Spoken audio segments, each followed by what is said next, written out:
Even Archivaldo Guzman Salazar will never get caught. And before you decide that is an overstatement, I need you to sit with what that actually means. Because this is not a man who has been hiding in a cave somewhere in the mountains, off the grid, disconnected from the world. This is a man who has been one of the most actively hunted fugitives on the planet for over a decade. A man with a $10 million bounty on his head placed by the United States government.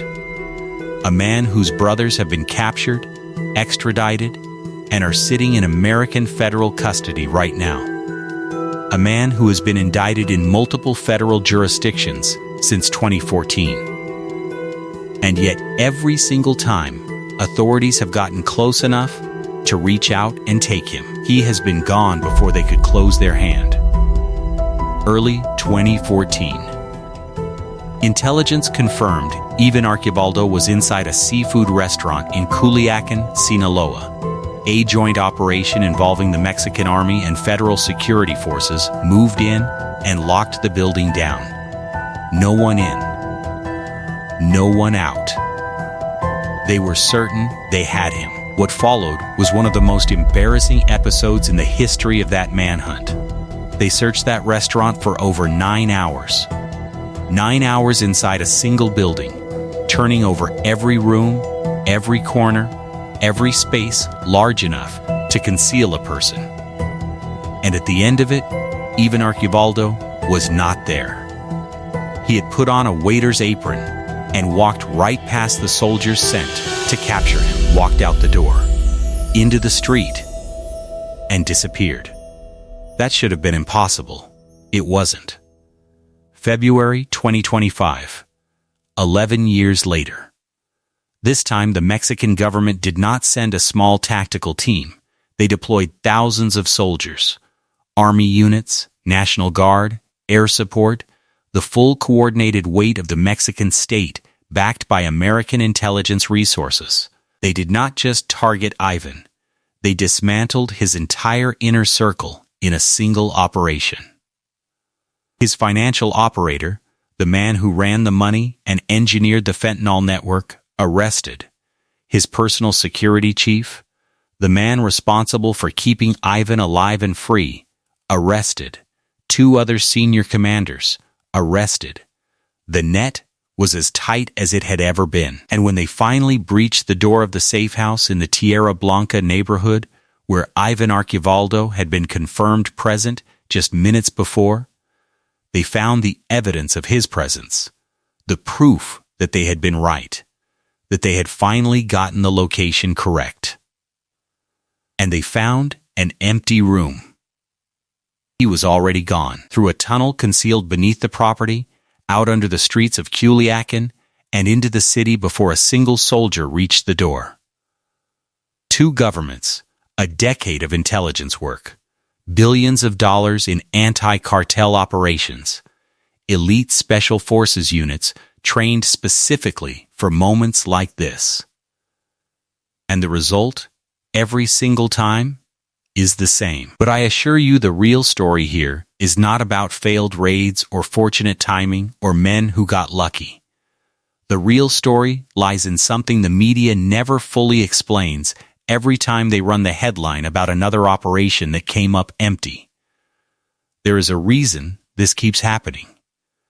A specific, deliberate, engineered reason. A survival system built with such precision and such depth that the question authorities are quietly beginning to ask is no longer when they will catch him. The question is whether he will ever get caught. And the answer, based on everything the evidence keeps showing, is that Iván Archivaldo Guzman Salazar will never get caught. That is what we are going to break down today. But before we get into the machinery of his survival, I need you to first understand who this man is and how he arrived at this position. Iván Archivaldo Guzman Salazar is the eldest son of Joaquín Guzmán Loera, known to the world as El Chapo, the most infamous drug lord of the modern era. While his father built one of the most powerful criminal empires in human history, Iván grew up within that world, absorbing its culture, its networks, its logic of power, and its understanding of survival. For years, he operated in the shadow of his father's overwhelming reputation. But when El Chapo was extradited to the United States in January of 2017 and ultimately convicted in February of 2019 to serve a life sentence, the question that immediately followed was simple. Who takes over? The answer was not a single successor. The organization was too vast and too complex for that. Power fragmented across multiple factions, multiple commanders, multiple power centers. But among the figures who moved into that vacuum, none moved more deliberately or more consequentially than Iván. Together with his brother Jess Alfredo Guzmán Salazar and their half-brothers Ovidio Guzmán Pez and Joaquín Guzmán Pez, the group became known collectively as Los Chapitos, the Little Chapos, the next generation. And as the years passed and the pressure on each of those brothers intensified, two of them fell. Ovidio was captured in 2023. Joaquín followed in 2024. Both are now sitting in United States custody, which means as of today, Iván Archivaldo and Jess Alfredo are the last two standing. The last two leaders of Los Chapitos still operating, still directing the faction, still evading every attempt to bring them in. And of those two, it is Iván who commands the most attention, the largest bounty, and the most sophisticated evasion apparatus. What distinguished him early on from previous cartel leadership was his operational philosophy. While his father became famous for tunnels, corruption, and an almost theatrical flair for dominance, Iván developed a reputation for something more disciplined and arguably more dangerous: flexibility, decentralization, rapid adaptation. He built an organization designed to function under pressure, to keep moving when others would have frozen, and to survive the kind of sustained institutional targeting that had eventually destroyed every other major cartel figure who came before him. Now understand that this did not happen in a vacuum. It was built on a foundation that took decades to construct. The Sinaloa cartel itself is not simply a criminal organization.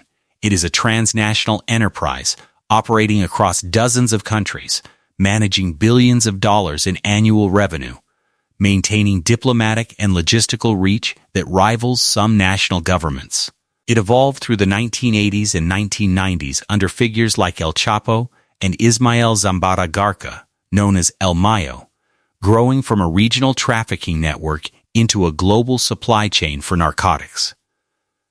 At its peak, it controlled the majority of the drug supply entering the United States, managing operations across North America, Europe, Asia, and Australia. Its infrastructure was not just the product of violence, but of extraordinary organizational sophistication. Financial systems, logistics networks, regional alliances, political connections, a distribution model that adapted faster than law enforcement could track. When El Chapo went down, many observers assumed the cartel would fracture beyond repair. What happened instead was a managed transition. Los Chapitos inherited not just the brand, but the infrastructure, the supply chains, the international contacts, the financial networks, the armed wings. And they moved quickly to consolidate that inheritance while also modernizing it in ways their father had never quite managed. Among the operations that most directly define why the United States government treats Iván Archivaldo as one of its highest priority targets anywhere in the world is fentanyl.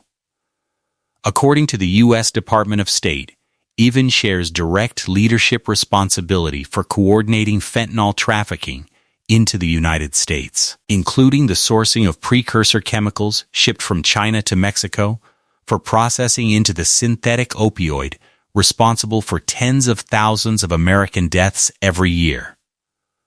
Federal charges against him include coordination of fentanyl trafficking, cocaine distribution, heroin distribution, methamphetamine production, money laundering conspiracy, possession of machine guns and destructive devices, and operating as part of a continuing criminal enterprise. A federal grand jury sitting in the Northern District of Illinois returned a 13th superseding indictment against him in April of 2023. He was originally first charged in the Southern District of California back in July of 2014. The charges have accumulated across more than a decade, filed by multiple federal districts, reflecting just how long he has been considered a primary target by American law enforcement. And the reward that authorities have placed on his head reflects that priority. The United States Department of State, through its Narcotics Rewards Program, is currently offering up to $10 million for information leading to his arrest or conviction. ICE, the DEA, and Homeland Security investigations have all publicly described him as one of the most dangerous and most wanted fugitives currently operating anywhere in the world. He is, by the government's own accounting, the second most wanted drug trafficker in American federal law enforcement history. Now here is where things get interesting, because to understand why he has survived this long under this much pressure, you have to understand what his father's fate taught him. El Chapo was a genius of the underground. He escaped from Mexican maximum security prisons not once, but twice. His 2015 escape through a tunnel dug directly beneath the shower floor of his cell at the Altiplano prison became one of the most audacious jailbreaks in documented criminal history. A mile-long tunnel fitted with a motorcycle mounted on rails. Lighting, ventilation, access hatches, built right under the noses of the prison administration. And yet, for all of that brilliance, his father ended up in a federal courtroom in Brooklyn, listening to testimony from his own former allies, convicted on all 10 counts, sentenced to life plus 30 years, never to breathe free air again. Ivan watched all of it. He watched the 2 escapes. He watched the extradition. He watched the trial. He watched the verdict. And if the intelligence assessments and reporting out of Mexico are accurate, what he concluded from that entire experience was a lesson that fundamentally shaped everything that came after. His father's problem was not that he built bad tunnels. His problem was that he kept getting caught in the first place. The escape was a contingency. What Ivan appears to have decided is that the better strategy is to make sure the contingency is almost never needed. Not by hiding in one place, not by building a single fortress, but by being so mobile, so compartmentalized, so surrounded by early warning systems that authorities never get close enough to make the contingency necessary. The operational model that emerged from that philosophy is what analysts have spent years trying to map and understand. Start with the escape infrastructure. Because even a model built on mobility still needs contingencies, and the one that the world got to observe most clearly came on February 19, 2025, in Culiacán, Sinaloa. Mexican Special Forces, in coordination with the National Guard and the Mexican Army, launched a major military operation across the city. Air operations, land operations, multiple simultaneous raids. Among those arrested that day were some of the most significant members of Los Chapitos, Jose Ingel Cannabio Inzunza, known as El Jarrito, identified by authorities as the financial operator of Los Chapitos and the primary architect of the fentanyl trafficking network. Kevin Alonso Gil Acosta, known as L200, identified as the person directly responsible for the personal security of Iván Archivaldo, as well as the coordination of weapons and ammunition procurement. Jose Alonso Acosta Elpez, known as El Gusi, and Gustavo Acosta Elpez, identified as the uncle of L200 and part of the inner security structure. These were not peripheral figures. These were the people closest to Ivan. his financial brain, his head of personal security. And yet, even himself was not there when authorities arrived. According to reporting by the Wall Street Journal in May of 2025, and corroborated by journalist Jose Luis Montenegro, who claimed sources inside the Los Chapitos organization, Iván Archivaldo was present at a safe house in the Tierra Blanca neighborhood of Culiacán when the operation began. The property contained a clandestine tunnel. According to multiple reports, the tunnel connected the safe house to a neighboring property and allowed Ivan and his close security escort, including a figure identified as Eric Bastidas, known as LO9, to disappear before Mexican forces secured the area. The tunnel reportedly ran beneath a private street in the Artesanos residential area, connecting the safe house to a second structure that authorities found empty when they eventually reached it. The operation continued for hours. Air surveillance maintained presence over the neighborhood, and still he was gone. Some local sources suggested he may have sustained injuries during the operation. The government neither confirmed nor denied his presence in the raid zone. But what the Wall Street Journal's reporting made clear, and what the pattern of the entire day confirmed, is that the escape infrastructure worked exactly as designed. And this was not the first time. Back in early 2014, more than 11 years earlier, Ivan had already demonstrated a gift for slipping through the net during a joint Army and Security Forces operation at a seafood restaurant in Culiacán. Acting on intelligence that armed individuals including Iván Archivaldo were at the location, forces locked down the property and conducted a raid that lasted more than 9 hours. According to reports later confirmed by the Wall Street Journal, Iván reportedly disguised himself as a restaurant worker, putting on an apron and blending into the staff. He walked out undetected while heavily armed operators searched the building for him.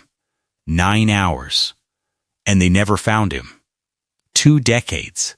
Multiple operations. Multiple close calls. And the man walks every time. But the tunnels and the disguises are just the most visible elements of a much deeper system. To understand why this system works, you have to understand how layered it actually is. Intelligence reports and investigative analysis describe what analysts call concentric rings of armed protection surrounding high-value cartel leadership. What this means in practice is that there is no single perimeter around Iván Archivaldo at any given time. There are multiple perimeters, each serving a different purpose, each managed by a different group, each designed to activate at a different stage of any threat. The innermost ring consists of a small, highly trusted personal security team. These are not ordinary gunmen. According to court documents and investigative reports, figures like L200 specifically manage the coordination of this layer, selecting personnel, managing their rotation, overseeing their communications, and ensuring their absolute loyalty.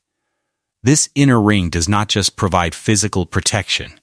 It controls Ivan's movement, his schedule, his access, and his communications. Nothing reaches him that has not passed through this layer first. Outside that inner ring sits a broader security apparatus. Mobile response units capable of deploying quickly to block approaching forces, create delays, or clear escape routes.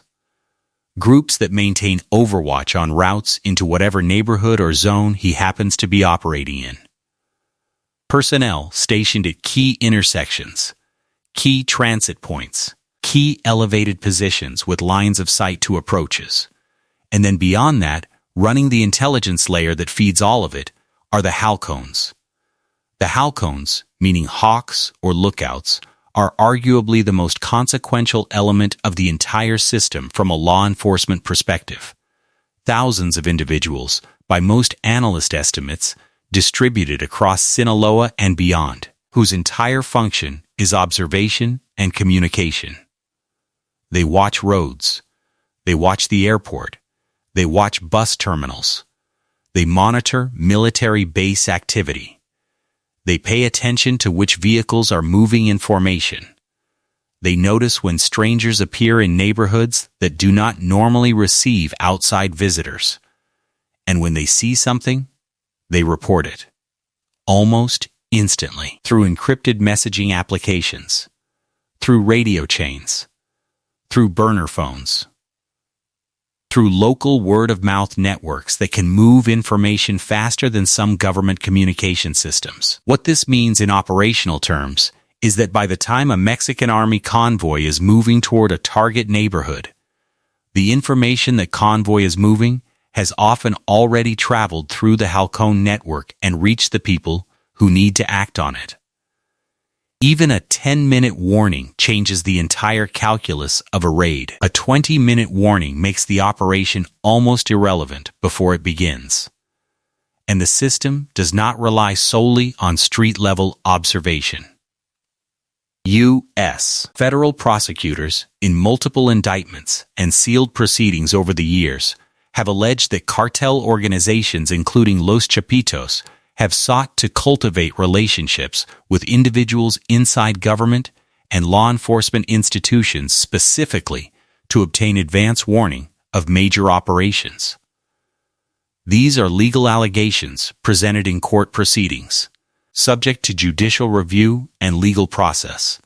But what investigators have described across those proceedings is a pattern, not an isolated incident.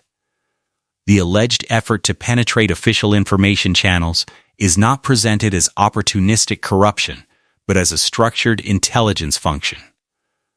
One more layer in the same system that produced the tunnels, the rings, the lookouts. The implications for large-scale military operations are significant. If the operational timeline of a raid is compromised before units even deploy, then no amount of tactical excellence in the field changes the outcome. You arrive at a house that was occupied 2 hours ago.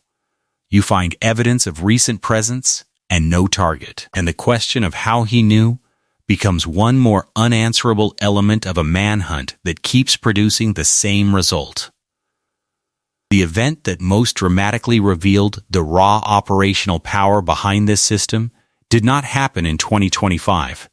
It happened on October 17, 2019, in what became known as the Culiacanazo. Mexican authorities, acting on intelligence, moved to arrest Ovidio Guzm Elpez at a residence in Culiacan. They succeeded. They had him in custody. And then, everything collapsed. Within hours, heavily armed cartel forces mounted a coordinated response across the entire city that stunned observers worldwide. Roadblocks appeared on major arteries throughout Culiacan. Vehicles were set on fire to seal off military access routes. Armed gunmen attacked security forces in multiple locations simultaneously. Soldiers and their families at on-base residences were taken hostage to prevent military deployment. The city was effectively paralyzed, faced with the prospect of sustained urban combat in a densely populated area, with civilian casualties mounting and no clear extraction path. The Mexican government made a decision that shocked the world. They let Ovidio go. They released him.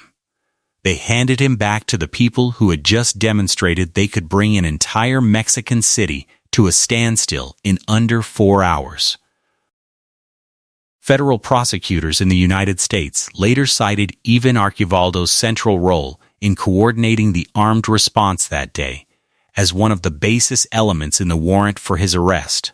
Whether or not every specific allegation about his personal command role is ultimately proven in court, what the Culiacanazo demonstrated to the world is that Los Chapitos did not just run a drug trafficking operation.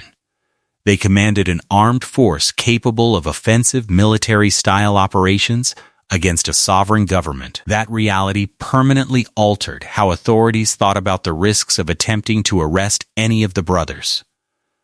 The lesson governments drew from Culiacanazo was not that they should stop trying. The lesson was that simply locating a target was no longer enough. The extraction itself had become a military problem. Future operations would require not just intelligence, but overwhelming deployment, coordinated neutralization of response capacity, and planning that accounted for the possibility of a city-scale counterattack. That shift is visible in what happened in January of 2023, when Ovidio was finally captured in a second operation involving thousands of military personnel. The government did not simply send a small tactical team. They deployed a force large enough to contain the response. And even then, the cartel mounted attacks at the Culiacán airport, at military positions across the city, and in multiple neighborhoods simultaneously. The difference in 2023 was that the government was ready for it. They held, which tells you something important about why Ivan's continued freedom is not simply a function of personal courage or individual cleverness. It is a function of the cost-benefit calculation that any operation against him now requires. Modern technology has added dimensions to his survival architecture that did not exist in his father's era. Investigative reporting and intelligence assessments describe cartel operations, particularly at the leadership level of Los Chapitos, that increasingly incorporate encrypted communications platforms alongside traditional security measures. Operational compartmentalization, where each unit or cell knows only what it needs to know for its specific function, reduces the damage caused by any single arrest or intelligence breach. Disposable electronic devices, used for one specific communication and then discarded, limit the ability of surveillance to build a persistent signal picture of any individual. Drone surveillance, reportedly used to monitor approaches to key locations, adds another layer to the early warning system that the Halcones already provide on the ground. Movement protocols, according to analysts who follow cartel security practices closely, involve rapid relocation schedules that resist the kind of pattern analysis that has brought down other high-value targets. El Chapo was eventually compromised in part because surveillance was able to identify recurring patterns in his movements and his contact networks. The operational philosophy attributed to Ivan explicitly resists that model. He does not stay in one place long enough to establish a pattern. He does not communicate through channels that can be persistently monitored. He does not rely on a fixed command structure that can be mapped and dismantled from the outside in. Geography provides its own contribution to this survival equation. Sinaloa's Sierra Madre Occidental Range, the rugged mountain spine that runs through the state, offers terrain that has sheltered criminal operations for over a century. Isolated valleys, hidden road systems that do not appear on standard maps. Rural communities where generations of families have lived within the cartel's orbit, and where local loyalty, whether voluntary or coerced, creates an environment of extreme hostility to outside forces. When the terrain itself functions as infrastructure, even highly capable military units operate at a significant disadvantage against individuals and organizations with intimate geographic knowledge. And the rural dimension is only part of it. Urban Culiacán, Sinaloa's capital, is simultaneously one of the most cartel-saturated cities in the world and one of the most sophisticated cartel environments to operate in from a surveillance standpoint. The population density, the Halcón network embedded throughout the city's neighborhoods, and the infrastructure beneath the city streets all combine to make it uniquely difficult to operate in without immediate detection. Even as all of these factors continue to complicate the manhunt, authorities have not been standing still. The February 2025 operations that missed Ivan himself nonetheless produced significant results. The arrest of El Jarrito effectively removed the man U.S. authorities described as the primary financial operator and fentanyl trafficking architect for Los Chapitos. The arrest of L-200 eliminated the individual specifically responsible for Ivan's personal security and weapons logistics. These were not symbolic captures. They were structural losses to an organization that, like all organizations, depends on specific people to perform specific critical functions. When key logistics personnel are removed, the chain that connects leadership to resources becomes slower, more fragile, and more prone to mistakes. When the security chief is sitting in government custody, the person who designed the protection protocols, who selected the personnel, who managed the communications and the emergency procedures, is no longer there to run them. Someone else steps into that role. But that someone else operates without the accumulated experience, the established relationships, and the institutional memory that made the original person effective. This is why analysts consistently argue that the degradation of cartel networks happens through sustained pressure on the supporting architecture, rather than waiting for a single decisive capture. Every arrest that disrupts a supply chain, a financial pipeline, a security operation, or a communications network creates a small additional vulnerability in a system that depends on all of those components working simultaneously. The broader question of why capturing cartel leaders has become categorically more difficult in the modern era extends beyond Ivan's individual case. Modern transnational criminal organizations have spent decades studying the pattern of what brings them down. They have watched El Chapo. They have watched Pablo Escobar.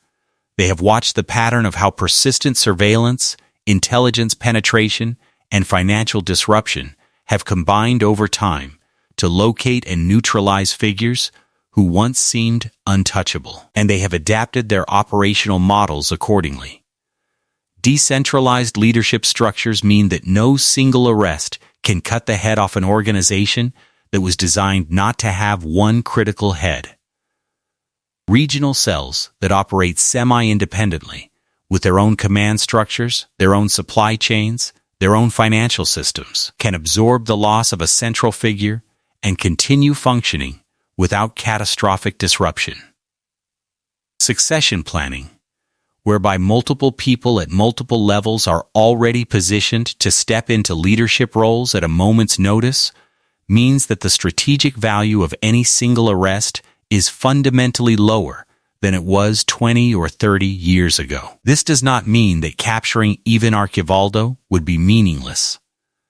His removal from the picture would be a significant operational disruption to Los Chapitos.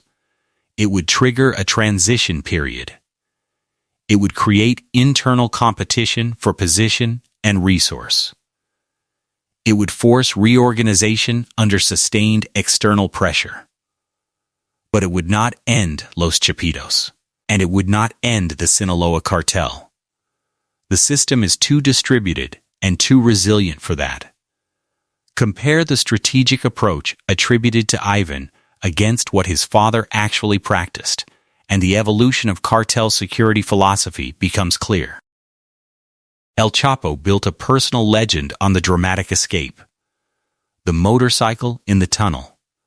The helicopter that landed in a Guadalajara parking lot. The theatrical defiance of institutional authority. It was operationally brilliant and psychologically powerful. But it also required getting caught before it could be deployed. Every escape was preceded by a capture, and each capture exposed the organization to extraordinary risk, revealed relationships, compromised contacts, generated intelligence, and eventually led to a prosecution that even El Chapo's extraordinary resources could not defeat. Iván appears to have concluded, based on everything we can observe from the outside, that the better paradigm is to make the initial capture as operationally difficult as possible, rather than to plan elaborately for escaping after it. You cannot extradite someone who is never arrested. You cannot prosecute someone who is never in your custody. This is not a subtle philosophical distinction. It is a fundamental strategic reorientation that reflects learning from the one failure the organization considers most catastrophic. Consider the psychological dimension of living under this pressure. Iván Archivaldo Guzmán Salazar has been formally indicted by U.S. federal grand juries. He has a $10 million bounty on his head from the United States government alone. He has watched two of his brothers captured and extradited. He has seen his father imprisoned for life in a Colorado Supermax facility. He operates knowing that every person around him is a potential source of information to law enforcement, either willingly or under pressure. Maintaining operational security under those conditions over an extended period of time requires more than personal courage. It requires extraordinary organizational discipline. It requires the ability to trust a small number of people completely while maintaining productive working relationships with a much larger number of people you can never fully trust. It requires constant movement without losing the ability to command and direct a complex organization. It requires making decisions under conditions of permanent uncertainty, permanent pressure, and the knowledge that a single mistake can end with you on a plane to the United States in handcuffs, your brother's face on an American courtroom television screen giving testimony against you. Reports that emerged after the February 2025 operation suggested that Ivan was operating under significant fear of betrayal from his own inner circle. Given that his security chief had just been arrested, that fear is not irrational. It reflects the specific vulnerability that comes with running an organization where the people closest to you are also the people most likely to know enough to testify against you under sufficiently severe government pressure. The international effort to reach him has grown significantly more coordinated in recent years. The June 2025 Treasury Department sanctions against both Ivan and Jess Alfredo, coordinated with the DIA and expanding the financial isolation of Los Chapitos and their associated business networks in Mazatlan, represent the latest escalation in a multi-front strategy that goes well beyond traditional manhunts. U.S. and Mexican authorities continue coordinating intelligence sharing at a level that has no precedent in the history of bilateral law enforcement cooperation. Financial investigations targeting the money laundering networks that Los Chapitos allegedly rely on to convert drug revenue into usable assets represent a long-term pressure that cannot be escaped through a tunnel or evaded through a halcone network. When the financial infrastructure that supports an organization is progressively dismantled, the operational capacity of that organization eventually degrades. Not immediately, not dramatically, but steadily and irreversibly.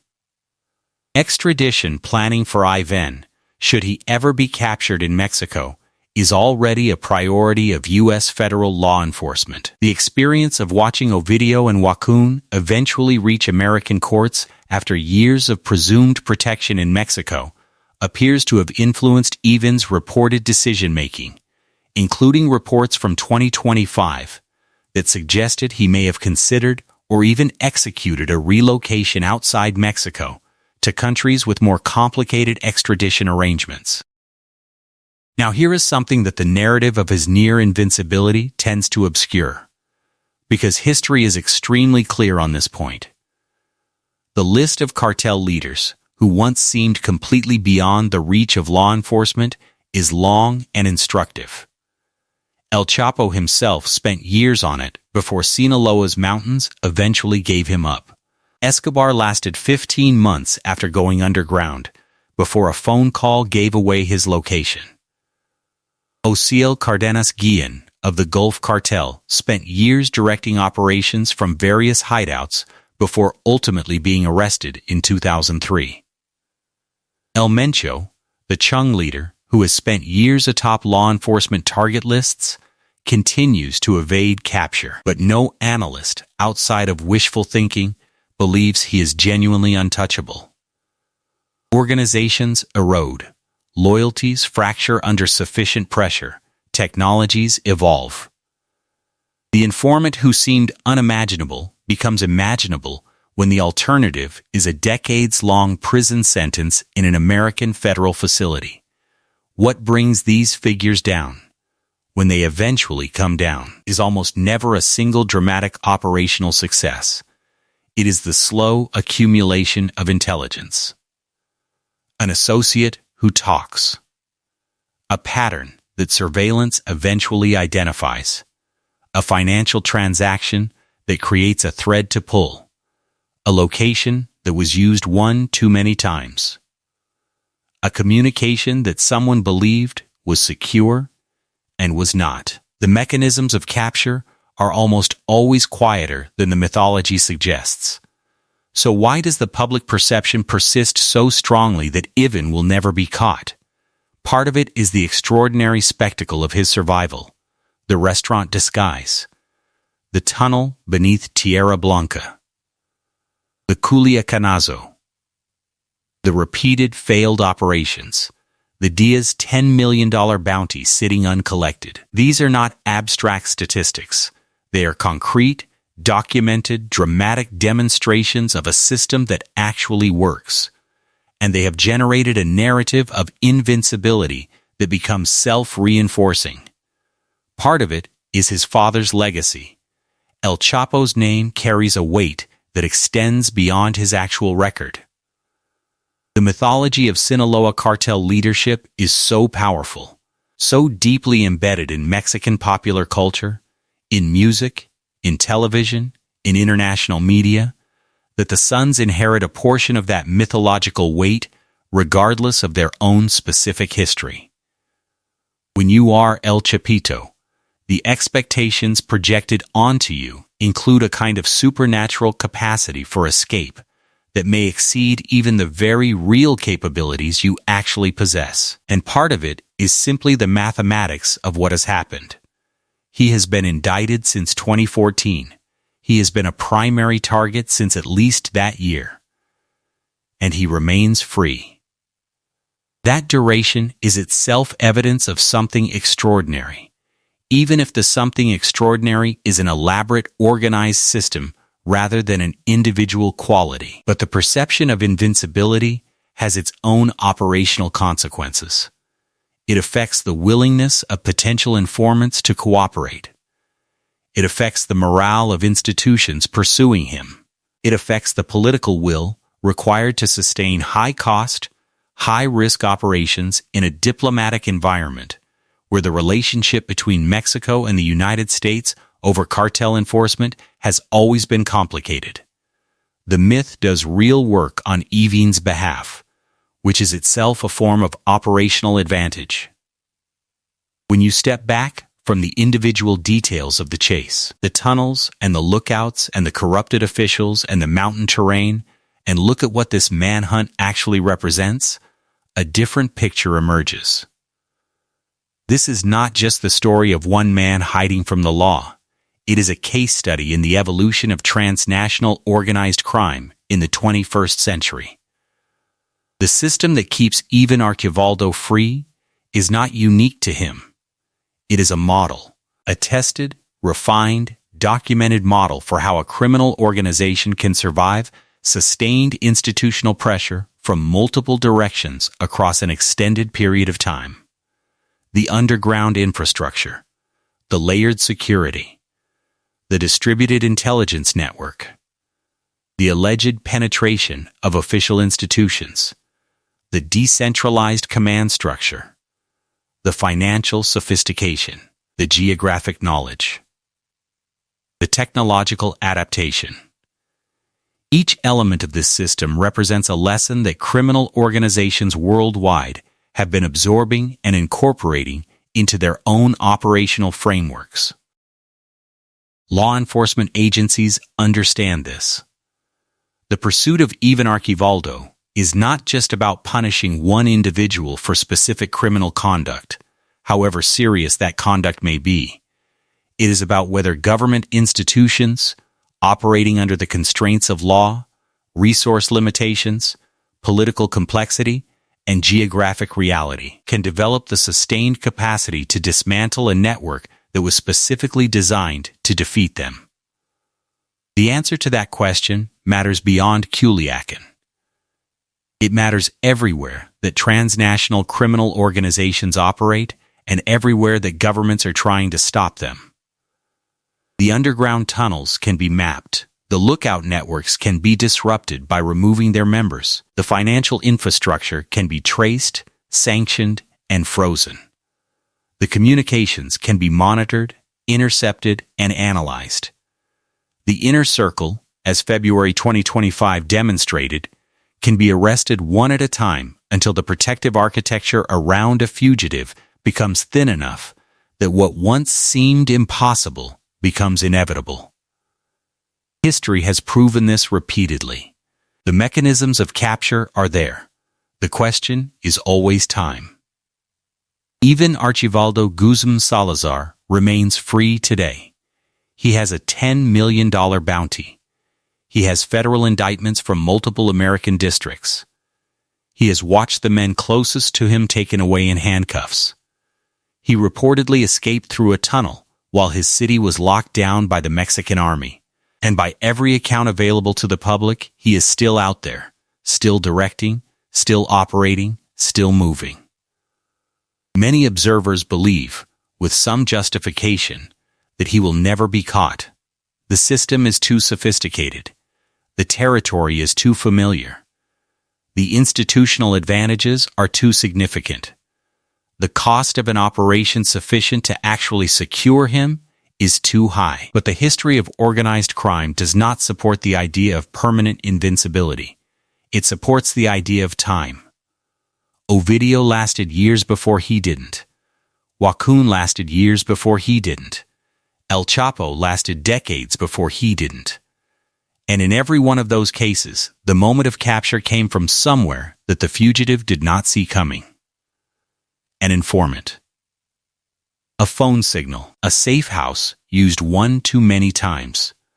A betrayal inside the inner ring. The crack that forms in any system under sufficient sustained pressure. The pursuit of Iván Archivaldo Guzmán Salazar is not over. The agencies pursuing him have more tools today than they had 5 years ago. The network around him is smaller today than it was 5 years ago, and the pressure, far from diminishing, is intensifying. The $10 million bounty. The expanded sanctions. The coordinated financial investigations. The bilateral intelligence architecture that made his brother's captures possible. Whether those forces eventually produce the result they are pursuing remains one of the most consequential open questions in modern organized crime. But one thing the history of this pursuit has already established beyond any reasonable doubt is this. The man who keeps escaping is not just a fugitive. He is a test. A test of whether the institutions of law enforcement, working within the constraints of law and politics and geography and time, can outmaneuver a system that was built specifically to defeat them. And that test has implications that extend far beyond the borders of Sinaloa. Because if the answer turns out to be no, if Iván Archivaldo Guzmán Salazar lives out the rest of his life as a free man despite the full weight of two governments and their combined intelligence apparatus bearing down on him, then every criminal organization in the world that is watching this story closely will absorb that lesson and apply it. The blueprint will have been proven. The system will have been validated. And the next generation of transnational organized crime will be built on what Los Chapitos demonstrated was possible. That is the real stakes of this manhunt. Not one man's freedom. Not one set of indictments.